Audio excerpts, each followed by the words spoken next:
오늘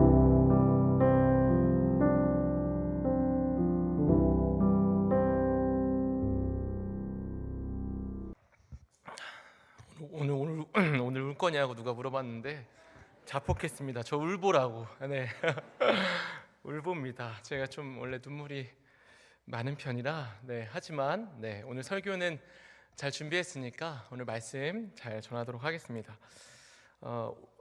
제가 말씀을 준비하면서 그런 생각이 들었어요. 그동안 참 감사하다는 생각이 많이 들었습니다. 그래서 이런 말을 하면 안 되겠네요. 네. 이런 말을 하면 자꾸 감정이 올라오니까. 네.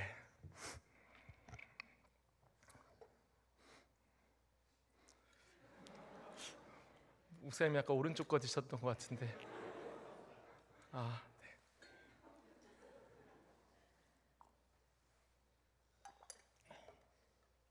본문 얘기만 하겠습니다. 오늘 본문은 1절에 예수님이 12제자와 함께 여러 동네에서 가르치시며 전도하시며 거기를 떠났다라고 하는 것으로 1절이 시작하고 있습니다. 예수님께서 12제자에게 명하시기를 마치시고 그들에게 가르치시며 전도하려고 거기를 떠나라 이렇게 말씀하셨어요. 당시 예수님이 12제자를 파송하기 위해서 그들의 훈련과 선교를 하며 지친들을 가르쳐 주셨습니다. 이것들이 여러 복음서에서 기록되어 있는 가버나움 근처에서 일어났던 일입니다. 그때에 예수님께서 제자들을 가르치시고 그들을 보내시려고 하고 있는 그런 본문을 담고 있습니다. 오늘 본문 1절에서는 복음의 운동성에 대해서 말해주고 있습니다. 복음이 움직이고 복음이 퍼져나가야 한다라고 하는 것을 1절에서 말씀하시고 있습니다. 근데 오늘 본문을 쭉 읽어보면 1절에 예수님께서 떠나가신다라고 하는 것과 곧이어서 2절에 보면 요한이 옥에서 그리스도께서 하신 일을 듣고 제자들을 보내었다라고 기록되어 있습니다. 예수님의 복음의 운동성과 대비되며 나오는 사람이 바로 오늘 본문의 세례 요한입니다. 세례 요한은 당시에 옥에 갇혀 있었습니다. 옥에 갇힌 지 어느덧 시간이 흘러서 그가 옥살이를 한 시간이 한 1년 정도 되는 것으로 보고 있는데 그가 옥에 갇히게 되었어요. 그가 그냥 옥에 갇혀 있는 것이 아니라 사방이 절벽으로 둘러싸인 천연의 요새라고 불렸던 사해 동쪽의 마카리우스 성이라고 하는 곳에 이 세례 요한이 갇혀 있었습니다. 세례 요한이 지금 옥에 갇혀 있는데 복음은 움직이고 있어요. 이런 대비되는 상황 속에서 오늘 본문에 나오지는 않지만 세례 요한이라고 하는 사람이 오늘 본문에서 주요한 인물 중에 한 명입니다. 세례 요한이 옥에 갇혀 있을 때 예수께서 하신 일을 듣고 그들의 제자, 예수님의 제자가 아닌 세례 요한의 제자를 옥에서 보냈다라고 하는 것이 오늘 본문에서 주요하게 시작되어지고 있는 부분이에요. 그렇다면 우리가 오늘 이 2절을 보면서 세례 요한은 왜 옥에 있었을까? 그리고 왜 세례 요한은 제자들을 보내고 있을까라고 하는 두 가지에 대해서 우리가 궁금증을 가져야겠죠. 먼저 세례 요한이 당시에 감옥에 갇혀 있었던 이유는 우리가 잘 알고 있듯이 헤롯 대왕이 죽은 뒤에 두 명의 왕, 네 명의 왕으로 분봉왕이 이렇게 연결이 됩니다. 근데 그 분봉왕 중에서 헤롯 안티파스와 헤롯 빌립이라고 하는 둘째와 셋째 왕들이 있었어요. 근데 이 헤롯 안티파스와 헤롯 빌립 중에 이 헤롯 빌립의 아내가 이 세례 요한이 갇히게 된 주요한 원인이었어요. 이 헤롯 빌립의 아내는 헤로디아라고 하는 사람이었는데 이 헤로디아라고 하는 사람이 헤롯 빌립과 결혼해서 살 때에 결혼한 이 아내에게도 어떤 이 땅을 주어서 그 땅을 다스리게 했다라고 해요. 근데 헤로디아가 받았던 땅이 어떤 북쪽의 골란 지역이라고 하는데 그 지역이 그녀에게 마음에 들지 않는 거예요. 근데 이 헤로디아라고 하는 여인은 성경에서 뭐 계속 나오는 부분이 있는데 굉장히 야망이 있는 여인이었습니다. 그래서 이 여인은 더 좋은 땅을 다스리고 싶었어요. 그래서 그녀가 생각해낸 방법은 헤롯 안티파스를 유혹해서 그로 하여금 새로운 땅을 받고자 하는 그런 생각을 하게 됩니다. 근데 이 둘째 형이었던 헤롯 안티파스도 당시에 결혼한 상태였어요. 나바티아 왕국의 아레타스 4세의 딸과 결혼해서 이미 기혼자였음에도 불구하고 헤로디아가 이 헤롯 안티파스를 유혹하였고 안티파스는 이 헤로디아의 유혹에 넘어가게 됩니다. 그래서 원래 있는 이 정부인과 이혼하게 되고 헤롯 빌립도 헤로디아와 이혼하게 돼서 이 헤로디아와 헤롯 안티파스가 결혼을 하게 돼요. 이러한 희대의 어떤 이 천륜을 벗어나는 일들이 벌어지자 세례 요한이 그들을 향하여서 불같은 설교를 하였습니다. 어떻게 동생의 아내와 결혼할 수 있느냐? 그것이 진짜 왕의 행동이냐라고 하면서 비난하자 이 헤롯 안티파스가 이 세례 요한을 감옥에 집어넣고 그를 구금시켜 놓은 상태가 오늘 본문의 주요한 배경입니다. 그래서 이 세례 요한은 감옥에서 억울하게 그 자리에 있었어요. 그는 단지 바른 이야기를 하였고 세상 속에서 악한 부분을 악하다라고 말하면서 있었는데 그가 이렇게 감옥에 들어가 있는 상태였다는 것이죠. 그때 이 세례 요한이 예수님에게 자신의 제자들을 보냅니다. 세례 요한의 제자들을 이 세례 요한이 보낼 때 왜 보냈을까? 이것이 굉장히 주요해요. 왜 보냈을까? 어떤 일을 보여주기 위해서 보냈을까? 세례 요한이 왜 보냈을까에 대해서 성경학자들은 여러 가지로 추측합니다. 이 세례 요한의 메시아관이 달랐기 때문이다. 혹은 세례 요한의 메시아관이 잠깐 흔들렸을 것이다. 또 보수적인 학자들은 세례 요한의 이런 믿음보다 세례 요한을 바라보고 있는 제자들의 믿음이 흔들리고 있기 때문에 지금 세례 요한의 제자들을 예수님에게 보냈을 것이다 라고 하는 여러 추측이 있는데, 저는 우리 이 정통주의의 학자 중에 이 종교개혁자 칼빈과 황금의 입이라 불렀던 크리소스톰의 해석을 따르려고 합니다. 그들이 이렇게 말했어요. 요한이 이렇게 질문한 것은 자기에게 무슨 의심이 있어서 한 것이 아니고 그 제자들의 신앙을 굳게 하려고 한 것이다. 지금 그들의 제자들, 세례 요한의 제자들의 상태에 대해서 우리 오늘 이 본문을 들어가면서 생각해 보아야 합니다. 세례 요한의 제자가 지금 어떤 상태였을까요? 세례 요한의 제자들이 지금 바라보고 있는 모습은 세례 요한의 지금 상태입니다.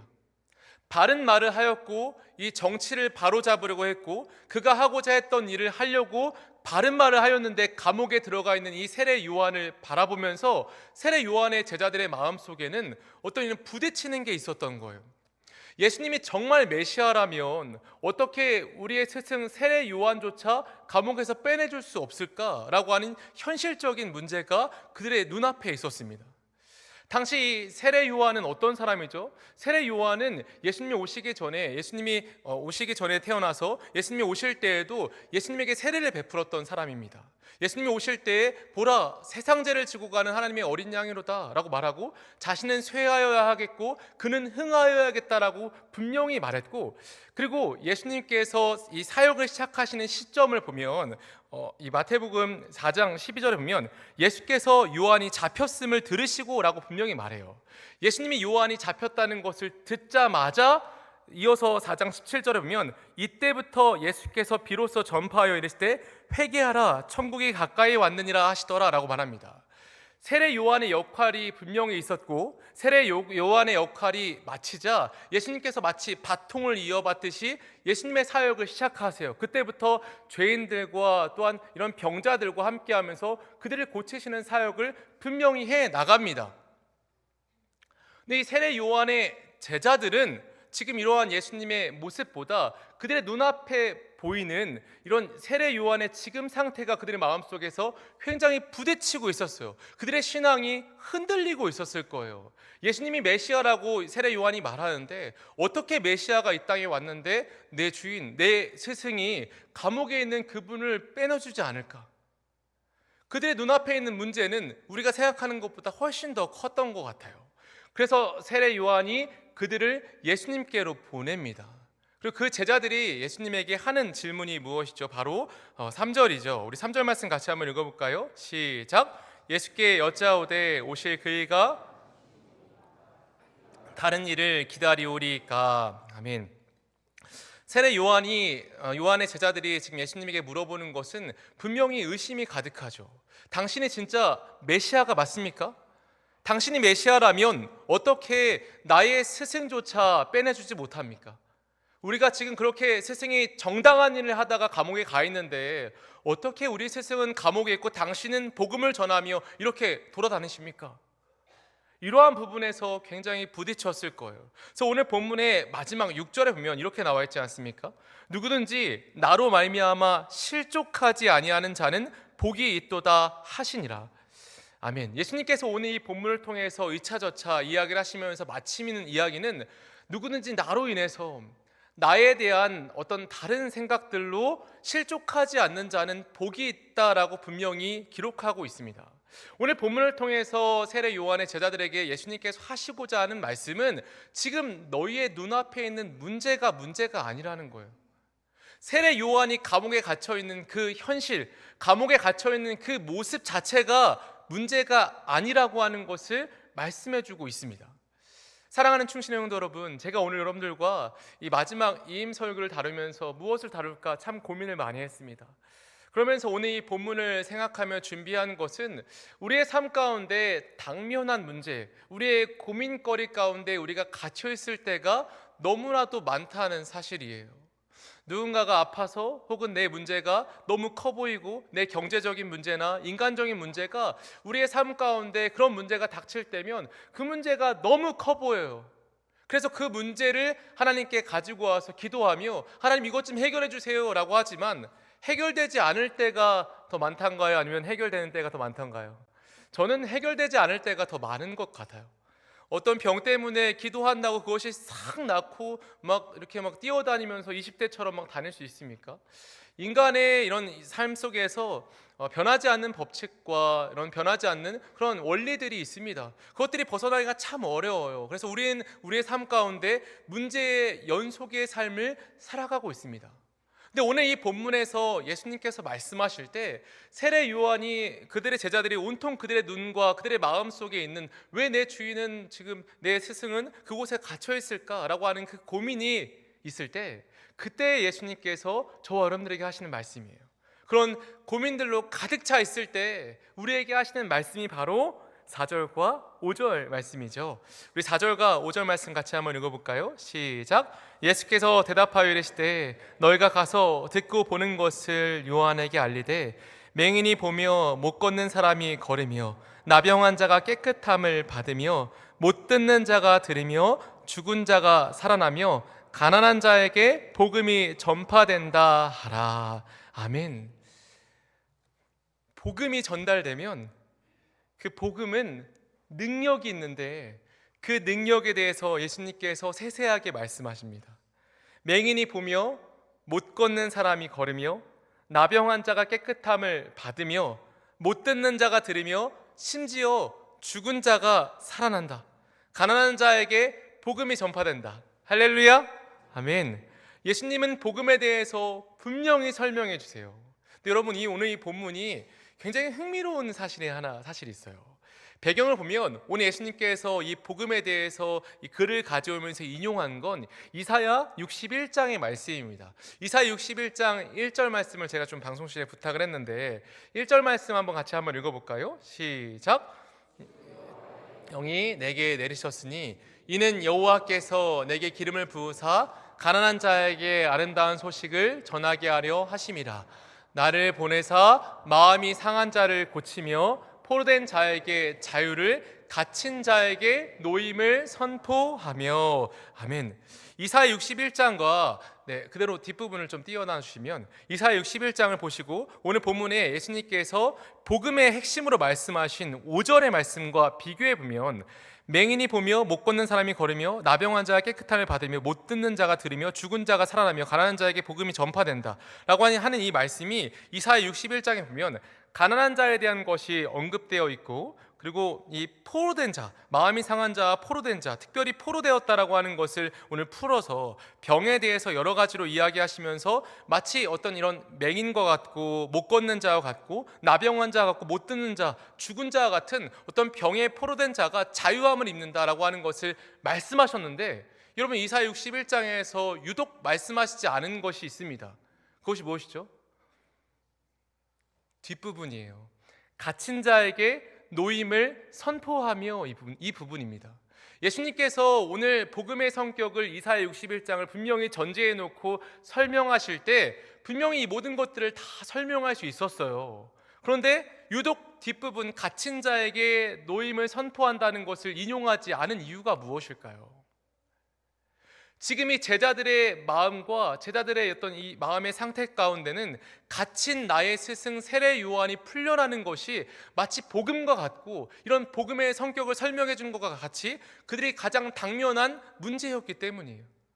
예수님이 이 부분을 쏙 빼놓고 말씀하시면서 그렇게 말씀하시는 것 같아요.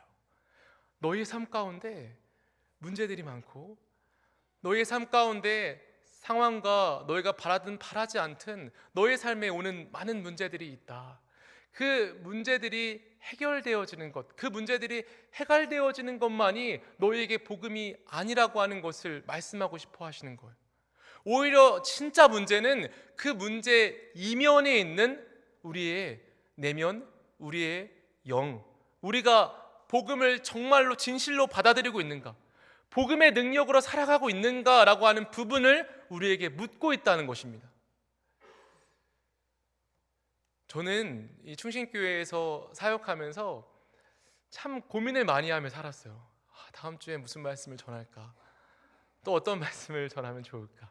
제가 항상 말씀을 전하기 전에 이런 과정 가운데 말씀을 준비하게 됐다라고 말씀드리는 건 그냥 뭐 자기 과시였던 것 같은데 그냥 여러분들과 저의 삶을 좀 나누고 싶었어요. 저는 말씀을 준비하기 위해서 정말 치열하게 살아가고 있습니다. 근데 그렇게 살아가면서 이렇게 말씀을 준비하며 말씀을 전하면서 참 기쁨도 있고 저 스스로도 굉장히 행복했고, 여러분들이 이제 가는 이런 저에게 말씀해 주실 때도 참 좋았다라고 하는 말을 너무 많이 해주셔서 참 좋았습니다. 근데 여러분, 오늘 이 본문도 사실 마지막 설교를 준비하면서도 이 상황과 맞닥뜨리는 저의 삶도 있었습니다. 이 며칠 안 되는 시간 동안에 어떤 눈앞에 보이는 문제가 분명히 있는데 그 문제가 해결되면 좋겠어요. 근데 그 문제가 해결되는 것보다 하나님께서 제 마음 가운데 주시는 부담감은 그게 문제가 아니라는 거였어요. 그게 문제가 아니라 너가 정말 복음의 능력으로 살아가고 있느냐, 복음이 너를 다스리고 있느냐, 이 복음의 능력이 지금 내 안에 운동력 있게 움직이고 있는가를 계속 물으셨습니다. 그래서 제 속으로는 생각했습니다. 끝까지 하나님이 끝까지 이렇게 충신해서 역사하시네 라고 하면서 제 스스로 좀 신기하면서도 정말 은혜가 있었습니다. 사랑하는 충신 성도 여러분, 우리의 삶 가운데 분명히 당면한 문제가 있습니다. 없는 것이 아니에요. 근데 그 문제가 어느 때는 잘 해결되지 않는 것 같고, 바울이 말하는 것처럼 육체의 가시와 같이 계속 따라다니는 것 같은 문제가 있을 수 있어요. 근데 그 문제가 우리의 삶 가운데 정말 해결된다면 우리의 신앙이 더 바로 설 수 있을까요? 그럴까요? 그럴 수도 있고 안 그럴 수도 있는데, 오늘 본문에서 하나님께서 우리에게 말씀하시는 건 그 문제 이면에 우리가 복음으로 살아가고 있는가를 물어야 한다라고 하는 사실입니다. 여러분들이 복음 가운데 능력 있게 살아가고 있는지, 나는 내 안에 묶인 것이 없는지, 죄로 인하여서 포로된 것 같은 어떤 육체적 질병뿐 아니라 영혼적인 질병까지 우리의 삶을 올가매는 죄의 영향력은 없는지, 하나님께서 우리에게 그것을 깨닫게 하시고자 오늘 이 본문을 저를 통해서 전달하십니다. 이 본문이 있을 때 세례 요한은 어땠을까요? 저는 세례 요한은 감옥에 있고, 비록 그 사면이 절벽으로 둘러싸인 감옥에 있지만 세례 요한은 그 안에서 자유함을 입었을 것이라 믿습니다. 그 안에 갇혀 있지만 복음의 능력 가운데 온전히 자유함을 입고, 오히려 갇혀 있지만 자유를 선포하고 그 안에 하나님을 온전히 찬양하며 있었을 것이라 믿어요. 그래서 세례 요한이 낙심하고 있는 제자들을 보내며 제자들에게 원한 것은, 너희도 너희 당면한 그 문제, 너희가 나를 보며 시험에 드는 그러한 문제가 너희의 삶의 문제가 아니라, 상황이 어떠하든지 그 상황 속에서 오히려 복음이신 예수님을 받아들이고 복음의 그 운동력과 그 능력이 너희의 삶 가운데 일어나는 것이 너희가 그리스도인으로 이 땅 가운데 살아가는 유일한 능력이다 라고 하는 것을 전하기 위함이었다라고 여러분에게 전하고 싶습니다.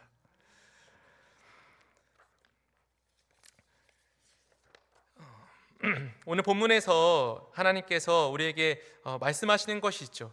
우리가 이 땅을 살아가는 이유는 이 말씀이라고 기억합니다.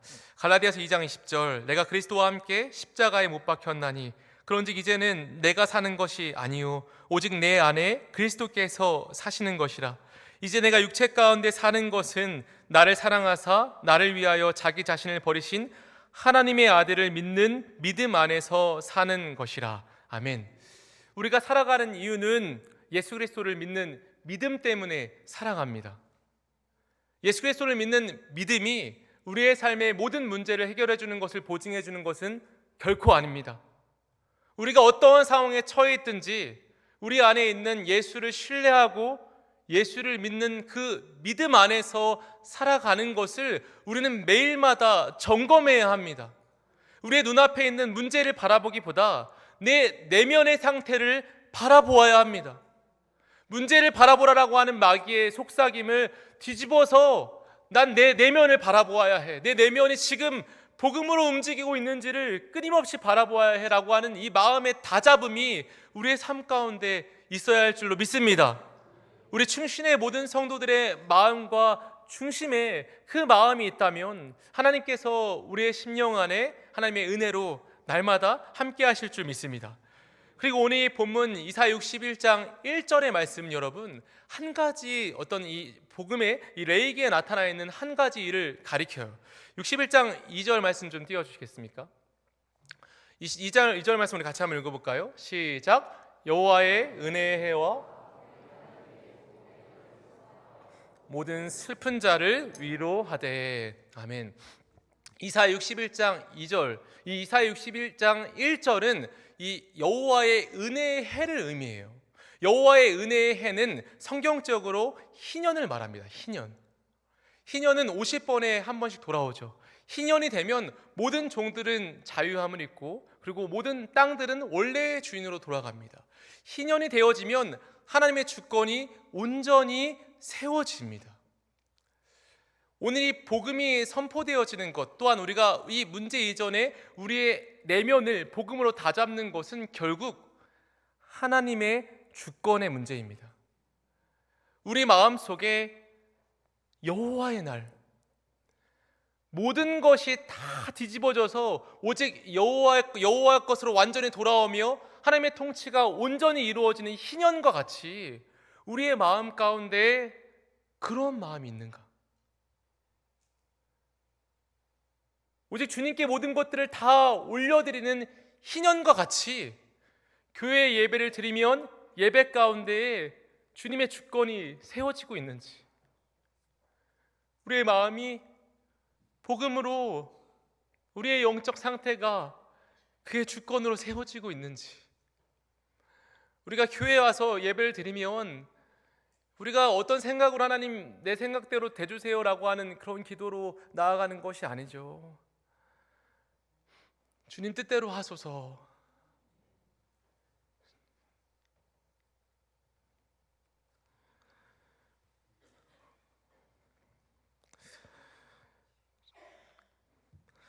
충신을 떠나면서 그런 역사가 우리 교회에 있기를 간절히 축원합니다.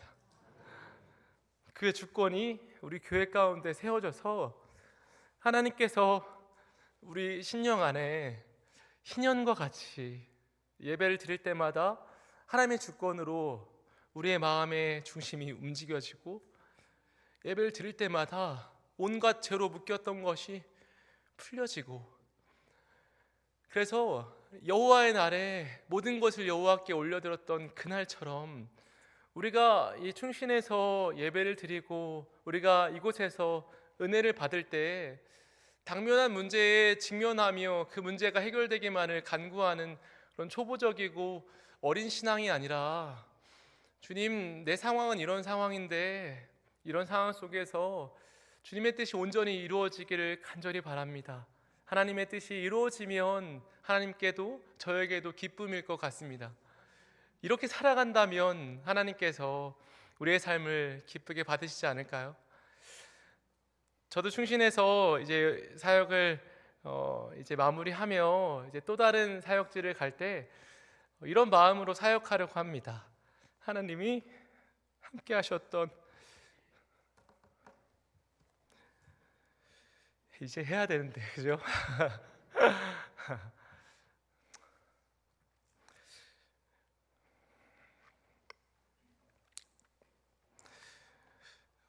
근데 그동안 하나님이 함께 하셨던 은혜가 저 정말 컸습니다. 이 충신교회에서 설교할 때 매번 떨리고 두려웠어요. 근데 그냥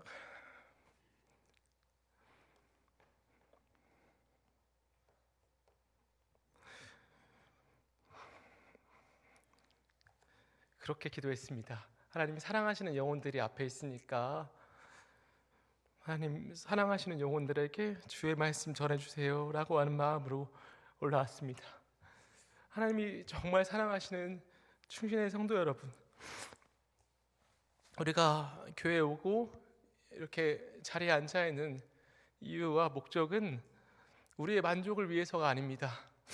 하나님께서 우리의 삶을 향한 그의 뜻들이 이루어져서 희년과 같이 주님께 우리의 모든 주권을 올려드려서 하나님, 내 삶을 마음껏 사용해 주십시오 라고 하는 그 마음으로 주님께 나아갈 때 우리의 삶을 기쁘게 받으시는 줄 믿습니다. 그런 은혜가 우리 교회에 항상 있기를 주의 이름으로 축원합니다. 기도하겠습니다.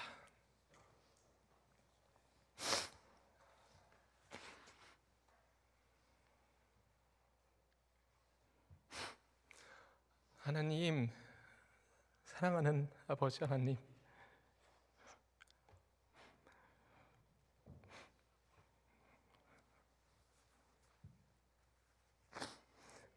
부족한 종을 부르시고 말씀을 전할 수 있는 은혜를 주셔서 주님 감사합니다.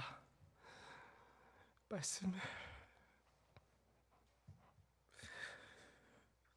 그동안 부족하게 전한 것 있다면 용서해 주시고, 성도들의 마음에 말씀이 잘 기억나서 이 땅을 살아갈 때 한 절이라도 힘이 되고 주님 주시는 은혜로 살아갈 수 있도록 우리 모든 성도들의 마음을 붙잡아 주시옵소서. 지금까지 함께 하셨던 하나님께 모든 영광 올려드립니다. 앞으로 우리가 강단을 통해 만날 수는 없겠지만 어디에 있든지 주님의 복음 안에 복음의 능력으로 살아가며 여호와의 은혜의 해를 선포하는 우리 모든 성도와 제가 될 수 있도록 주님 역사하여 주시옵소서. 모든 것 감사드리며 예수님의 이름으로 감사하며 기도드립니다. 아멘.